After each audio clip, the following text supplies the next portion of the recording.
Hey there, I'm Chris. And I'm Ann, and we're the Wandering Hewitts. We recently returned from a fantastic cruise on the MSC Seashore. And today we'd like to share with you the 5 things that we thought were awesome. And the 5 things we thought MSC could work on. So let's get started. The first thing that we absolutely loved on the MSC Seashore were the amazing viewpoints that were absolutely perfect for your family photo opportunities. Yeah. The first one that we really loved were the infinity bridges, which are located on either side of the ship on deck 8. They're glass bridges, so you can walk over them and look down over the ocean, which is kind of cool. But plus, they offer you an amazing vantage point on either side of the ship. Yeah, definitely. Those were very nice. But you know what's even better? The bridge's size on the very back of the ship on deck 16. You've got to check this thing out. However, if you're kind of afraid of heights, don't look down because it's a glass bridge. So you look down, you can see all the way down to deck 8. But I'll tell you, if you want a great spot for some great photos, that is the place to be. You could go up there, you can get this huge vantage point from the rear of the ship and take some phenomenal photos and videos of everything around you from that vantage point. It is really spectacular. Now, if you want to look inside the ship, there are also a number of amazing places. I encourage you to go to deck 7 and go to the Boulevard de Cabaret. This hallway, which leads back to a lounge, features a replica hot air balloon, and it has different scenes behind it. So it looks as if you're in this hot air balloon over different destinations around the world. Yeah, it's kind of like a LED screen behind and it changes. It's like the Grand Canyon. And then it goes, the Eiffel Tower with Tower, Paris. I think, was one. But yeah, they have different scenes that change out in it, and it's really kind of cool. And you can actually go into the basket, and it looks like you're in a hot air balloon. So check that out. It's really cool. Right across from there is this also amazing LED tunnel that changes colors, and it is absolutely perfect for that fabulous photo opportunity, especially on gala night. So there are a few other amazing spots around the ship that are really great to check out. Feel free to check out our video here that was a tour of the seashore, and you can see some more of those amazing photo opportunities that we just absolutely loved. All right, we're going to talk about number 2, the entertainment. And boy, this was top notch on this ship. It sure was. Yeah, I got to tell you, I'm not a big Broadway fan by any stretch. I like more of the rock anthems, those kind of things. But the entertainment in the theater, I couldn't believe they did Les Miserables. They did all these different plays melded into one show. And it was really good. The singers, the quality. There was one guy that sounded like Josh Groban. I mean, it was just incredible, the quality of singers on this ship.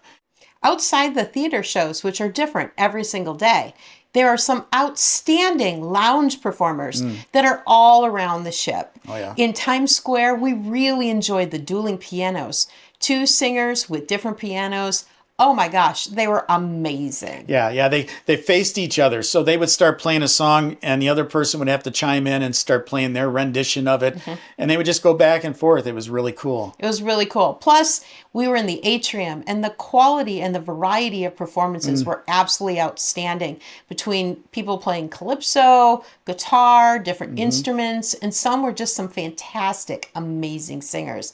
Very talented entertainment options that we thoroughly enjoyed on this ship. Now, the last one we're going to talk about are all the parties on the ship. Party! Yeah, definitely. The first night was the glow party in the La Cabaret Rouge Lounge, I believe it was.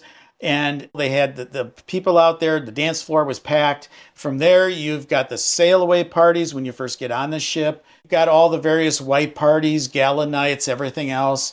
And each party was incredibly well attended. The staff got everybody involved. The music was fantastic. Oh my gosh. Fun literally for all ages. Definitely. You had everybody out on the dance floor from the 80-year-olds to the 8-year-olds. It was amazing. Yeah, that white party was just, the whole Lido deck, pool deck was just packed. You almost couldn't move around. There were so many people on it. But yeah, it was a great atmosphere, a lot of fun, and I think you'll enjoy it on this ship. All right. The third thing that we loved about the MSC Seashore was the food. We thought the food was outstanding. Yeah. Now, we've read online where some people diss the food. This is our third MSC cruise this year, and we have loved the food on every single ship. So we'll just say that. First, I want to talk about the main dining room. The main dining room was fantastic. We thought the food in there was great. The portion sizes were good. The food was warm when it was supposed to be, cool when it was supposed to be. All of that was great. For dinner is one of the things. But I always want to encourage people, especially on days at sea, consider going to the main dining room for breakfast. Or on sea days, they had a brunch. That was absolutely spectacular. It really was. They had a menu where it was different foods, breakfast foods from around the world. And so you could try some different things. It was amazing. I am always a big promoter of going to the main dining room for breakfast. It's just a much more relaxed atmosphere. And the food in the dining room for dinner was also great. Now, not to take away from the Marketplace buffet. Also, the food there was great. We ate there mostly at lunch, but then we also noticed they had some really great selections on here. They even had a little kiddie section for, foods that were designed more for the little ones. We thought that was really adorable. And plus, if you're going to the buffet on any MSC cruise, you must have the pizza. Yeah. Any time of day, but especially it always seems to taste extra better during the midnight buffet. And the bread. And the breads. The pizza and the breads are outstanding. You've got to try it out. Definitely. Yeah, yeah. And then also they have a lot of specialty dining on this ship. There's the Butcher Cut Steakhouse. There's Kato Teppanyaki. There's Ocean K Restaurant, which is seafood. They have a sushi bar. And then they have an Ola, kind of a more a la carte type Mexican restaurant. So they have quite a bit of specialty dining on that, and we ate at a couple of them, and we're going to have a video coming out in the next few weeks. So if you're interested in specialty dining, keep an eye out for that, because I think you'll enjoy what we have to say about that. But yeah, lots of food on this ship. You're not going to go hungry. No, you're absolutely not. And the quality really is very good. Yeah, and we enjoyed it, and yeah, definitely a big thumbs up on that. The fourth thing that we really loved about the MSC Seashore were the various outdoor water amenities that were available throughout the cruise. My personal favorite was the adults only pool area located on deck 8. We've been on a number of ships. We usually end up in the adults only area, and this one I thought was absolutely fantastic. It really First was. of all, it was located on the back of the ship. We've been on some where they're in the front, and sometimes it gets really windy, and that's not really good. This one, it's on the back of the ship, so you don't have to deal with any of that. Plus, it's got an infinity pool, technically 2, because it's split down the middle, which increases the seating capacity. In fact, that was my favorite part about this entire area. It was not overcrowded. There was always plenty of seats available to find a place to lounge and hang out. And we really enjoyed hanging out on a couple of afternoons on those pool decks. Definitely. And also a little pro tip, if you don't like the sun as much, you can go kind of on the sides, and there's some nice overhangs so that you can kind of be more in the shade if you're not a person that wants to be in the sun all day long. So just keep that in mind, a little pro tip if you don't want to burn. Yeah, we have that problem. So yeah. But my favorite though was kind of, I'm a kid at heart sometimes, but the Pirates Cove Aqua Park for the kids. That place was really kind of cool and neat. It's on decks 16 and 18. And I don't know if you ever did you venture over there and look at that? It was kind of cool. But the bottom is kind of like a splash pad area for some of the smaller kids with some smaller slides and so on. If you go all the way up to the top, they've got like 4 of those big slides that go down. And next time I'm going to do that. And then if you go up to deck 18, I believe it is, they've got kind of like a netted and caged rope area that goes across and over into like little pads, almost like if you had like ever been into like a bird sanctuary or something, those little octagon things that are elevated. but they have kind of that ropes course, and it's really kind of cool and neat. So definitely keep that in mind if you've got some small kids or teenagers with the big water slides. The fifth thing that we loved about our trip on the MSC Seashore was the value. Yeah. This was an incredibly reasonably priced vacation for us. We paid for our 7-day cruise $1,720, and that was for an interior room for the 7 days, and that worked out to about $123 per person per day. Now, the package that we had included trip insurance, a drink package for both of us, and internet access package for both of us.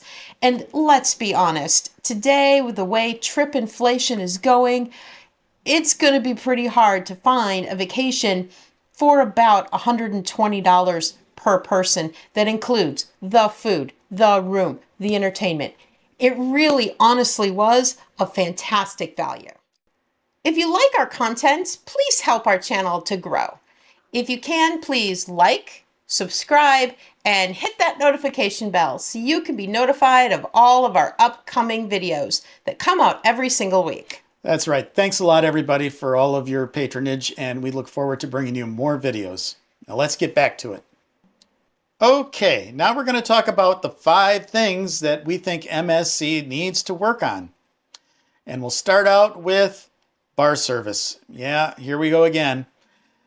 This seems to be an ongoing issue with MSC. The bar service is pretty slow. Some are better than others, and certain times of the day when I could walk up and get a drink pretty quick. But if you're outside on any of the pool areas, anything like that, you're generally waiting fairly long to get a drink. And if you have a wait staff come up and take your drink order, it's even longer. You could sometimes wait up to a half hour. Sometimes I've waited, and you've waited for a drink to come after ordering it from a wait staff. And it's not that they do a bad job. We've just talked about this. I think what it comes down to is they just need to hire more bartenders and more servers, and that would alleviate this problem. But you know, it's just been an ongoing thing. We've got another MSC cruise booked coming up, and we already know it's going to be some slow bar service. So Yeah. it just is what it is. The other thing that's always kind of just been a sticking point with me is they don't have any hard seltzers in the bars. I think every other cruise company has a hard seltzer, White Claws, all those type, and they don't have that on MSC yet.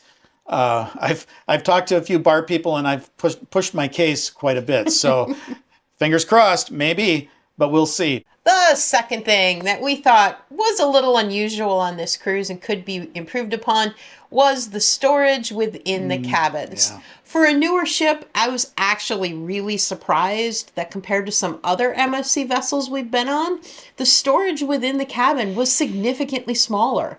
The closets were smaller by about a third, and I'm just basing that on how much storage was available. And so I was really kind of surprised they did that. Now, I will say this cabin had more outlets, which is always a positive, but I think the storage, especially for some of these cabins that are geared more towards families, really needs to be taken into consideration. Yeah, definitely. All right, number 3. This is a weird one. Slippery floors. That's right, slippery floors. I don't know why, but this cruise was in early August, and it was very humid, but the floors were very slippery, especially by the elevators and going into places like the buffet, those kind of places. But I almost fell a couple of times, and I talked to numerous people, and they were falling. A couple people did fall, actually, Yeah, and kind of hurt themselves. So it was something that a lot of people were talking about on this ship, and it could have been, I'll put the qualifier on it, it could have been because it was August and it was very humid. They did try to keep the floors dry. They had those big industrial blowers out there trying to blow the humidity away from everything. Maybe some carpets. Maybe if it is the case, maybe they can put carpets down in the middle of summer when it's more humid. But it's definitely something that MSC needs to deal with. Because, like I said, I fell almost once or twice, and other people did fall, and we don't want people getting hurt. So just something that they definitely need to address. All right, the number 4 thing that we thought MSC could stand to improve upon were the wristbands. So we bought these on the last cruise. We thought they're a fantastic idea, but we didn't think the execution really quite lived up to the hype. No. So, in case you don't know what they are, these wristbands, they cost about $15 a piece. And what they're programmed to do is to act essentially like your key card. It gets you into your room, it allows you to work on the large kiosk to make reservations, and it allows you to do a number of other things. You can use them to buy drinks or at the stores and things like that. The only thing we noticed is, again, it seemed like a good idea, but the execution just really wasn't there. The first thing that was a little frustrating about them is you still need your key card to get on and off the ship, which kind of blew the whole point of having a waterproof wristband that you could take with you. Yeah. So we thought that was a little silly. Now, one person told us we could use these on future cruises for ships that were set up that way, and then another employee said we couldn't. So we've got another cruise coming up on the MSC Seascape in a few weeks, and so we're going to bring them along and see if they work. But again, on this ship, it just didn't seem to always work as well as we'd hoped. Yeah. And then also, the thing that got me was the fact that when you went to the bar, they only had, some bars on the smaller side only had like one reader. So half the time you had to actually take your watch off and give it to them, and they had to scan it and then give it back to you, and then you had to put it back on your wrist. And it's just like, I might as well have carried my key card if I have to give them something like that instead of just, having them tap it. In addition, some of the tablets that the servers were going around with, once or twice their tablets wouldn't read these. So they had to, once again, use our key card to do that. So who knows? Maybe they'll find, maybe we can use this on the next trip. Maybe they're garbage. We don't know. But we will try them out. We will let you know. The only thing I will say that they're kind of nice for was when we went back to the room and I would bring something like a couple of coffees back or something to the room. I could just do this and get into the room without having to get my key card out. Outside of that, I really didn't see a need for these unless they can somehow make them work better. Yeah, So. we just both kind of struggled with the value on them. Especially since there were so many limitations to what they could do. So I suppose the technology might improve, that might make it better, but for this trip, again, nice idea, just not very well executed. No. The number 5 thing that we thought really could have been improved on this cruise was the dining schedule. Mm-hmm. So this is a very large ship, and they do have 3 different dining schedules. I didn't even know that. They had an early one that was like at 5. They had the second one that was at 7:15, and then they had a later one at 9:30. And one of the things we heard a lot about from a lot of people was a lot of grumbling, especially people who had the 9:30, that it was just so late. Some of these people had kids, and that was just really kind of a problem. Now, one of the things we've done on just about every cruise we've been on is on day 1, we go and we work to figure out when our dining time is, what our table is, and if we can make changes.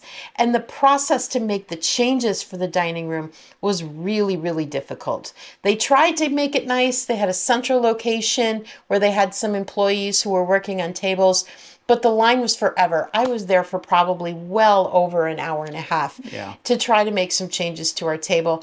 And it just was really, really difficult. So the hours and the way they did that was just really kind of difficult for some people. And I think there just has to be a better way to deal with some of those issues.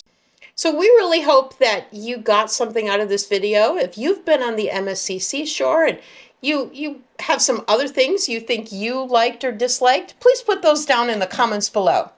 And let us know what you thought about the MSC Seashore. That's right. And maybe we'll see you on our next cruise as we wander the world. Thanks for watching. Bye.